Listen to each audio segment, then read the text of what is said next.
বলে কবরের প্রশ্ন হবে 3টা, না কবরের প্রশ্ন হবে 4টা। কয়টা? জোরে বলেন কয়টা? 4টা। মুখস্থ আছে তো, নাহলে কইরা নেন।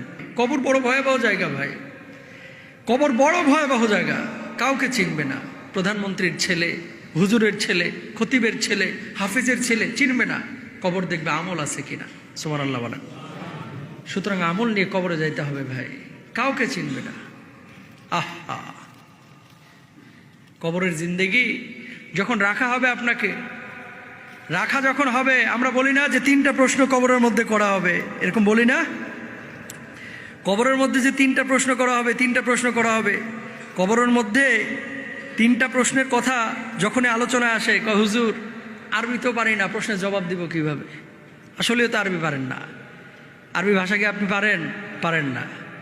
সবাই কিঞ্চিত কেউ কেউ পারেন বা মুখস্থ করেছেন, তাহলে জবাব দিবেন কিভাবে? শোনেন, এই আরবি জবাব দেওয়ার জন্য আরবি ভাষা শেখাটা জরুরি না আপনার জন্য, কিন্তু নামাজ পড়ার জন্য, দিন বোঝার জন্য আরবি শেখাটা, যেহেতু কোরআনের ভাষা আরবি, আল্লাহর ভাষা আরবি, সেহেতু আরবি জানাটা জরুরি। ঠিক কিনা?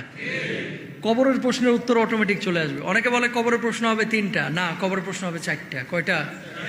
জোরে বলেন কয়টা? 4টা। মুখস্থ আছে তো, নাহলে কইরা নেন। 1 নম্বর প্রশ্ন কি হবে? কি? মার রব্বুকা, তাই না? মার রব্বুকা, মান মানে কে? মান মানে কে? রব্বু মানে রব, কা মানে তোমার, মানে কে তোমার রব। ভাঙে ভাঙে অর্থ করলে মার রব্বুকা আমরা এক কথায় বলে ফেলি, তোমার রবকে। ঠিক কিনা? তো আমাদের রবকে, আমাদের রব রব্বে আল্লাহ, তাই না? তা আমার রব হচ্ছে আল্লাহ, রব্বুন আল্লাহ। আমাদের রব হচ্ছে কে?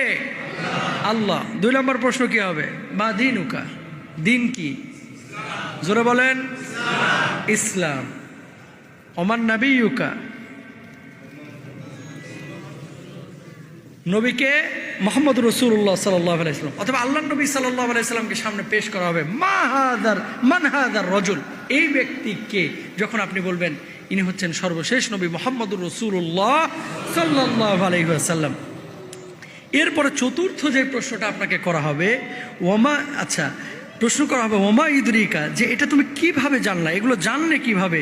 সে বলবে করাতু কিতাবাল্লাহি ফাআমানতু বিহি ওয়া সাদ্দাকতু, এগুলো আমি আল্লাহর কোরআন পড়ে জেনেছি। অতবার বলা হবে তুমি সত্য বলেছো। আর যখন এই ঘোষণা হয়ে যাবে, ইয়া আইয়্যাতুহান নাফসুল মুতমাইন্না ইরজিই ইলা রাব্বিকি রাদিয়াতাম মারদিয়া ফাদখুলি ফি ইবাদি ওয়াদখুলি জান্নাতি। সুবহানাল্লাহ বলেন না? কোথায় চলে যাও?